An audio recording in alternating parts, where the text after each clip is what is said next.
శివరాత్రి రోజు పగలంతా ఉపవాసం ఉండి మనస్సును దైవ చింతన గావిస్తూ రాత్రి సమయంలో శివుడి అనుగ్రహం కోసం నిద్రపోకుండా అంటే జాగరణతో మేలుకొని భక్తి శ్రద్ధలతో అభిషేకాలు పూజలు భజనలు చేస్తూ ఉంటారు.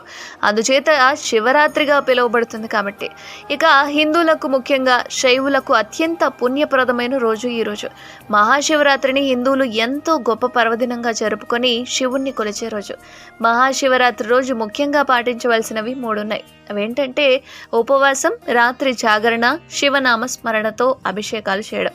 శివుడు లింగోద్భవ మూర్తిగా అవతరించడానికి ఒక పురాణ కథ కూడా ఉంది. అదేంటంటే ఒకానొక రోజు బ్రహ్మ విష్ణువుల మధ్య మాట పెరిగి వాళ్ళిద్దట్లో అసలు ఎవరు గొప్ప అని అసలు తేల్చుకోలేకపోతున్నారట.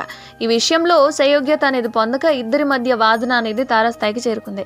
అసలు ఇద్దట్లో ఎవ్వరూ తగ్గడం లేదు. ఇదంతా చూస్తున్న శివుడు వాళ్ళకు తన శక్తిని చూపించాలని మాఘమాస చతుర్థి తిథి రోజున ఇద్దరి మధ్య ఓ జ్యోతిర్లింగ రూపం దాల్చాడు.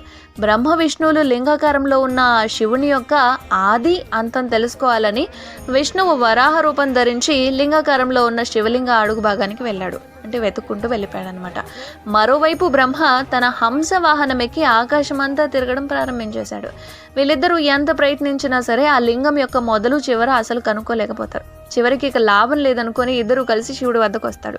ఇక మేము శక్తిని తేల్చుకోలేకపోతున్నామని అడగగానే శివుడు ఓ చిరునవ్వు నవ్వి మీలో ఎవరు గొప్ప అనే పోటీతో వాదోపవాదనలతో ఉన్నదాన్ని గమనించి మీ పోటీని తగ్గించడానికే నేను ఇలా అవతరించాల్సి వచ్చిందని చెప్పాడట. ఇక నిజ రూపంతో వివరించి చెప్తాడు. అప్పుడు బ్రహ్మ విష్ణువులు శివుడికి ఆధిక్యతను గ్రహించి పూజించి కీర్తిస్తారు. ఇక ఆ రోజునే శివరాత్రి అయిందని ఓ పురాణ కథనం కూడా ఉంది. ఇక శివరాత్రికి మరెన్నో కథలున్నాయి అనుకోండి, మాట్లాడుకుందాం. సబ్స్క్రైబ్ చేసుకున్నారా?